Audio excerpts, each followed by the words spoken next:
Hello YouTube, welcome to my channel. My name is Jacob Cooper. For those who have been here before, welcome back. We love having you. For those who are new to here, welcome to my channel. Please make sure to check out some of my earlier videos and subscribe to hear some great content to come your way. Make sure to also leave your comments, likes, and shares so that we could create more videos and bring more information from the ground up. For those of you who don't know or haven't watched any of my prior videos, I'm a near-death experiencer, and I had my NDE at a very early age, at just the age of 3. And I wrote my second book, The Wisdom of Jacob's Ladder, that just came out this past January, as well as Life After Breath, which was a book on my own near-death experience. But, today's video really has to do with a lot of the lessons that's included in my second book, The Wisdom of Jacob's Ladder. And the lessons that I mean are the lessons from my near-death experience on the other side. When you think of a ladder, what do you think of? You think of different rungs and different, steps up to the hierarchy onto the ladder. And I titled my book for that reason. And also the fact of the irony that my name is Jacob, and if we're familiar with Jacob from the Bible, Jacob was fleeing from his brother Esau, and he, had a dream, and he saw the angels going up and down the ladder. So there's a lot of symbology and allegory, and similarities between my NDE and what Jacob experienced, who was fleeing for his life, and then he saw the angels going up and down the ladder. People ask me all the time, what was the impetus behind writing, the Wisdom Jacob's Ladder? And what I would say is, throughout giving my workshops throughout the years, people would come to me and they would say, Jacob, I loved hearing your NDE, but I haven't had one myself, and so it's very easy for you to say that, having crossed over and having that information, but I can't relate to it so much because I didn't have one. Or I get people saying to me, I want to have an NDE. I want to actually die so I could cross over and see what you saw. And that hurts me because, for any near-death experiencer, it's a double-edged sword, really. You have this beautiful, euphoric experience oftentimes, but what comes before that, it wasn't always so easy, with the trauma that you have, in suffocating or, whatever experience you have to induce, your NDE.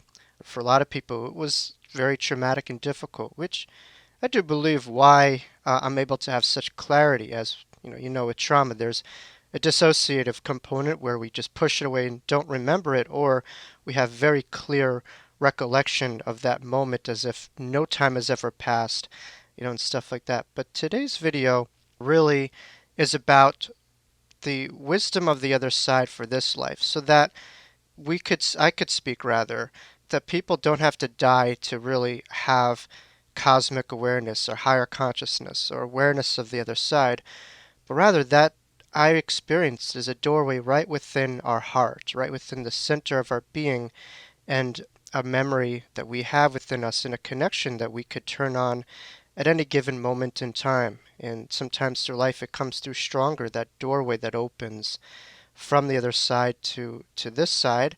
We could feel that wind stronger, we could feel that awareness stronger, of the higher realms. And other times it's more subtle. I believe we are both human and spiritual. We have the human part and the spiritual part, and it's important to find balance. If we're so focused on heaven all the time, then we're not really being human. If we're so focused on being human all the time, we're forgetting that essence of ourselves. So it's important to find balance. Why do I talk about this stuff? Is that, for several reasons, but I really understand that it could really uplift our energy fields if we're, understanding the macro of life, and it's not so micro. By that I mean, when we have a challenge that comes to us, challenges comes our way, life could feel just senseless and there's no purpose behind things, and it's just endless pain after pain.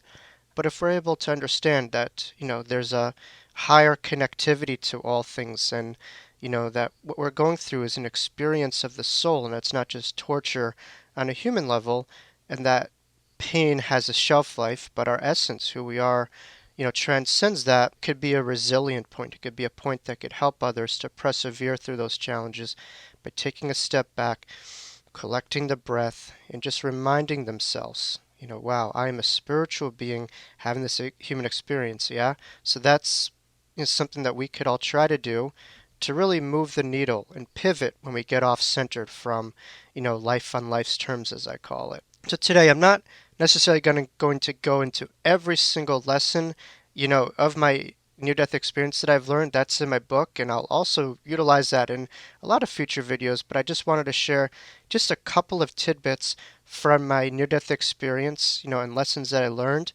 from the other side, to this life. And hopefully, some of this could resonate with you, and you could not only have the wisdom, right? You could understand what the other side is about and how you can incorporate it, but more importantly, you could apply that wisdom. You see, I think, and I catch this sometimes myself, you listen to that great podcast, you read that great book, it sounds great, but then life happens and we don't integrate it. So I think the most important thing is not necessarily just listening to it, but taking something that sticks with you, maybe writing it down, right? Putting it in front of you, and then trying to work with it in your everyday life. Because when you apply wisdom, it elevates your being and you become it. It becomes you. It lives through you. And that's evolution, is applied wisdom. So it's not just here to kind of know stuff, but to apply it. And that's what life is about, because inside of us we have an inner knowing of all this stuff, yeah? But we're here to apply it. When we apply it, there's an evolution of our inner being within each lifetime. And what I view as each incarnation is kind of like a rung in the ladder. We go higher and higher and higher. We ascend to our true inner nature, true inner light, and become, a more magnanimous, larger expression of who we truly are, if that makes sense. So the first lesson that I want to share with you out of 3 or 4 lessons today, or keep it to the point. I'm from New York, so we could talk all day. So I'm trying to keep it to the point. But the first lesson is the obvious. I'm here right in front of you, having a near-death experience, and that I had mine, due to suffocation as a result of whooping cough. And the first lesson is death is a fiction. That me being in front of you here today, I'm here to tell you that death does not exist. Now, death of the body exists, right? But I often say we could, put a body underground, but that soul, does not follow the body underground. That soul, is birthed out of that body underground like a plant, and it just continues. It just merely changes form and shape. So plenty of times we'll view ourselves as a body, and but at the end of the day, what we view as real is really nothing. Because when you really condense the body and chop it down, it gets down to electrons. And I'm not the biggest science guy, as you could probably tell, but from my understanding, it gets to electrons, protons, and all that stuff. And even when you break it down even more, it's just almost nothing. So what we view as anything physical, when you break it down, it's absolutely almost nothing. And so I give an example. How how you see yourselves today here, sitting in front of the screens. Who are you? And many people point to their body, and that's how we often see ourselves. And I say, are you really a body? Because you're a body who happens to probably be sitting in a chair, who's in a room, who's in a house, who's on a planet revolving around the sun. So all the things that we see ourselves are very a small viewpoint in many ways, but also we're larger than we think too physically. So on a physical level, our awareness is very miscued and it's not accurate on a physical basis. But we have a part of ourselves within this body. I referenced a spiritual being having a human experience earlier. And that's what I found, that we are spirits. We come into different bodies, into lifetimes, into different families, but we are at our core true spiritual beings that are timeless, that are limitless, and that are eternal. And so that's the first thing to know, that we all have a shelf life in this lifetime. No one has ever lived physically forever, right? But our essence is eternal. And that is the beauty of near death experiencers, where we kind of like the rubber band, right? We stretch the rubber band, from this reality to the next reality. We don't fully, stay there, and then we come back with hopefully the information and things that not only we could utilize, but more importantly, others could know and remember that we, do not die, we go on forever. The second thing is, and I allude to this in The Wisdom of Jacob's Ladder, my second book, is that oftentimes when we're going through life experiences or struggles, there's often a feeling of being alone or loneliness. And I work in a job, and sometimes there's even an inspirational quote that says, the best walk to walk alone is the one that you walk. The best walk is to walk alone. That's how you grow the most. And we often hear this, kind of cultural myths that somehow we are alone, that we're not connected to something greater than ourselves. In my earlier videos, and if you didn't watch it, please go back to it if you have time, of my near-death experience that I made. I talk about how when I had my NDE, I was able to see my spirit guides, which are, for those of you who aren't familiar with, these are angel beings that are assigned to us or that we agree to before we come into this lifetime.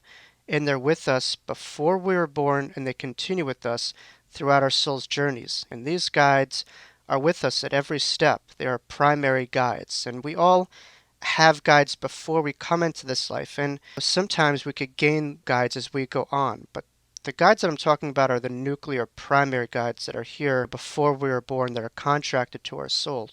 In my NDE, I was able to see two spirit guides that I had that I just knew were with me this entire time that I forgot about. They were the most beautiful beings, just beyond any descriptive word. To this day, I do not have words to describe how beautiful, angels, are. It's more of a thing that you just have to experience for yourself. It's kind of like talking about swimming. I could talk about till I'm blue in the face, but till you go in the pool, you just don't know what it is. And so I think all of us really have an inner knowing of our spirit guides. As when I saw mine, I instantaneously knew who they were, and I just was so frazzled and embarrassed that I forgot that they were with me this whole time. But I also was able to see angels in front of me, which are different than spirit guides. The spirit guides were really with me, but the angels are all around us.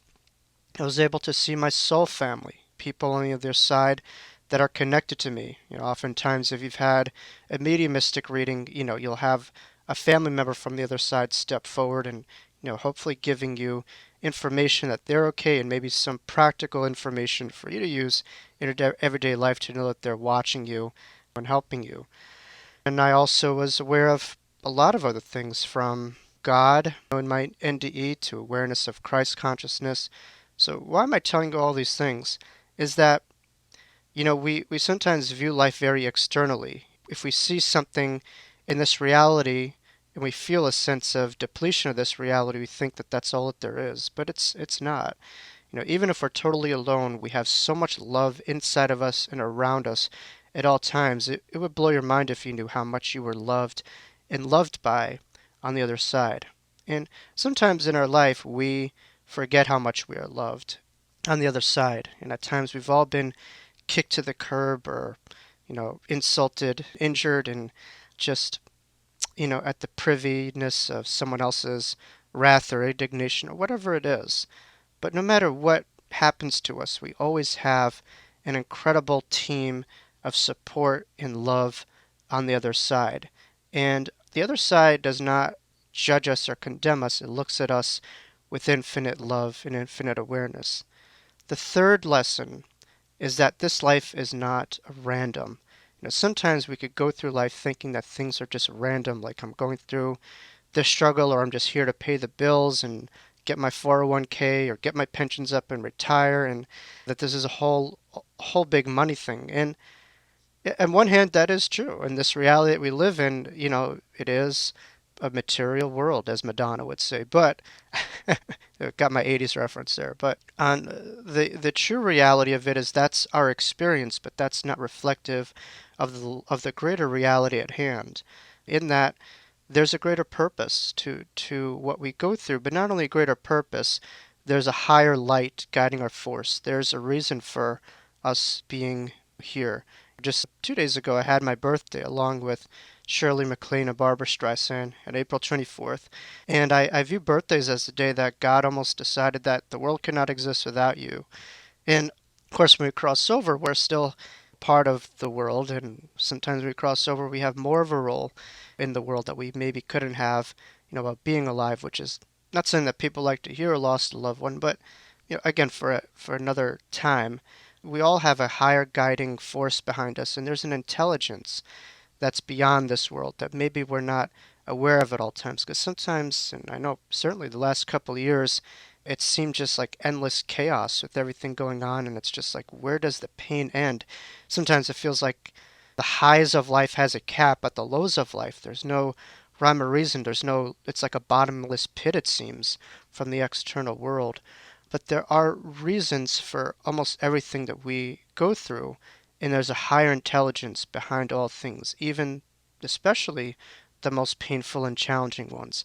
And so this life is certainly a school, and I know school is a very traumatic world for most of us because school represents to a lot of us just an immense amount of stress, regurgitation, and mostly information that we will never have to use, that we had to just go into toil over for such a long period of time.